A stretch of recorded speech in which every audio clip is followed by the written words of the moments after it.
Hoş geldiniz. Kanalıma ve mutfağıma sefalar getirdiniz arkadaşlar. Bugün harika bir yaz cacığı yapıyorum. Ekşi elmalı nefis cacık. Ekşi elmayla cacık olur mu demeyin. Hadi buyurun geçelim yapılışına. Görün ne kadar güzel bir cacık oluyor.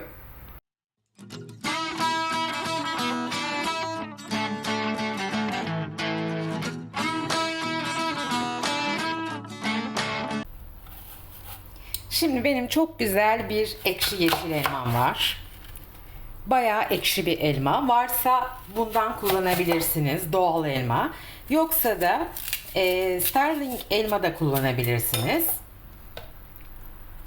Elmalarımı çekirdeklerini çıkarıyorum.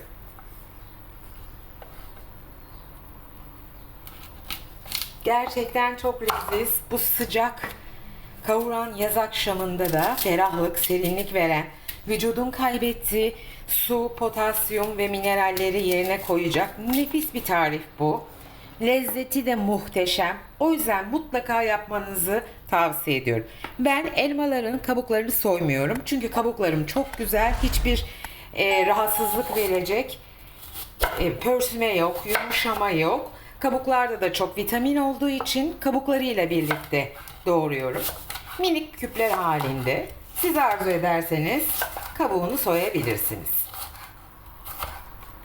Ama bana sorarsanız kabuğunu soymazsanız çok daha fazla şifalanırsınız. Hem de kabuğuyla beraber elma biraz daha buruk bir ekşilik veriyor. Sıra geldi salatalığımıza. Salatalığımı da organik bir salatalık kullanıyorum. Bulabilirseniz eğer ya da bol çekirdekli olan salatalıklar daha doğaldır, daha sağlıklıdır. Bunları şimdi ben aynen elmam gibi küp küp doğrayacağım. Salatalıklarımın da gördüğünüz gibi kabuklarını almıyorum. Bunlar tamamen tercih meselesi. Siz çıkarabilirsiniz. Kabuklarda herhangi bir sorun olmadıktan sonra, pörsümedikten sonra güzelce de yıkayınca çok daha faydalı oluyor tabii ki. O yüzden kabukları da değerlendirmiş oluruz. Salatalıkları elmalardan bir tık ufak olarak doğruyoruz.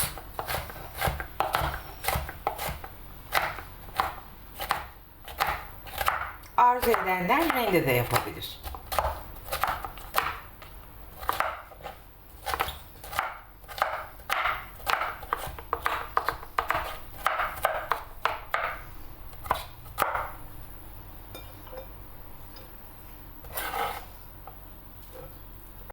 Evet, sıra geldi şimdi yeşilliklerimize.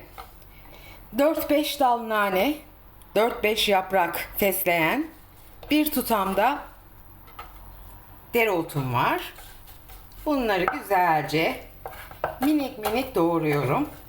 Hepsi kendine has o mis gibi kokularını ve lezzetlerini cacığımıza verecek.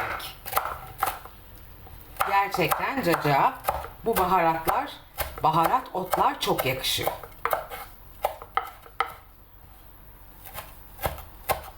Ama mümkün olduğu kadar ufaltırsanız da o kadar iyi olur.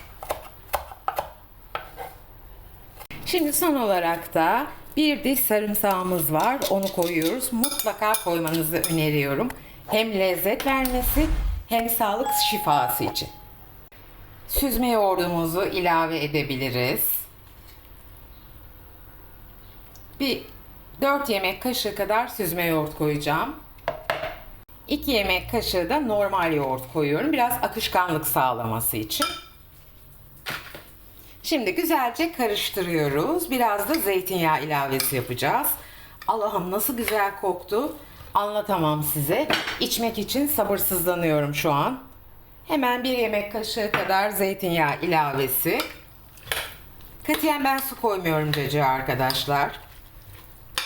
Elmanın ve sarımsağın suyu, yoğurdun suyuyla zaten yeteri kadar şimdi sulanacak. Bunu meze olarak da yiyebilirsiniz, cacık olarak da.